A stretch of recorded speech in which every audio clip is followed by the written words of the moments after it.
Assalamualaikum warahmatullahi wabarakatuh. Perkenalkan, nama saya Muhammad Yusuf Rahman dari kelas 7E.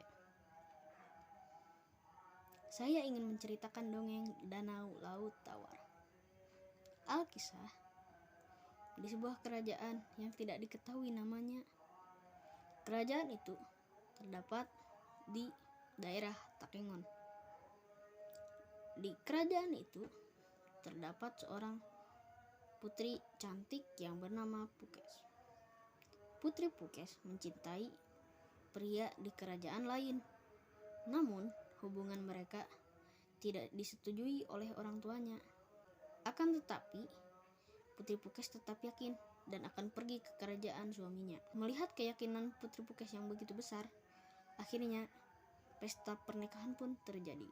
Sebelum Putri Pukes pergi ke kerajaan suaminya, orang tuanya berpesan, "Jika kau ingin meninggalkan kerajaan ini, maka janganlah sekalipun kau memalingkan wajahmu ke belakang." Mendengar pesan dari kedua orang tuanya tersebut, Putri Pukes menjadi bimbang dan sangat sedih karena ia mencintai orang tuanya dan juga suaminya.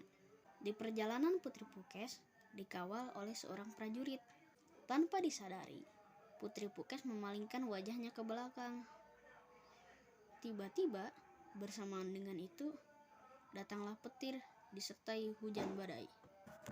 Lalu, para pengawal menyuruh Putri Pukes untuk berteduh di dalam gua. Setelah hujan reda, para pengawal memanggil Putri Pukes yang telah duduk sendirian di dalam gua. Akan tetapi, setelah beberapa kali dipanggil, Putri Pukes tidak menyahut. Setelah didatangi, Putri Pukes sudah mengeras seperti batu. Hingga saat ini, patung Putri Pukes membatu pada bagian bawahnya. Namun, masih terlihat bentuk sanggul dan perawakannya. Bagian bawah patung membesar akibat tetesan air jatuh ke bawah.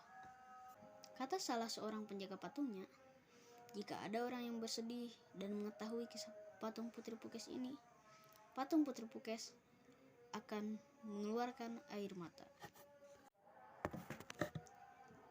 Akibat hujan deras tadi, maka terjadilah Danau Laut Tawar.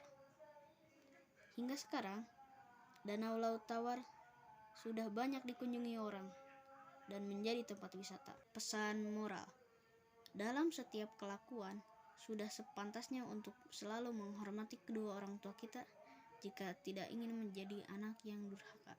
Sekian dari saya. Mudah-mudahan pesan moral tadi bisa menjadi bimbingan kita agar untuk tidak menjadi anak yang durhaka. Sekian dari saya. Wassalamualaikum warahmatullahi wabarakatuh.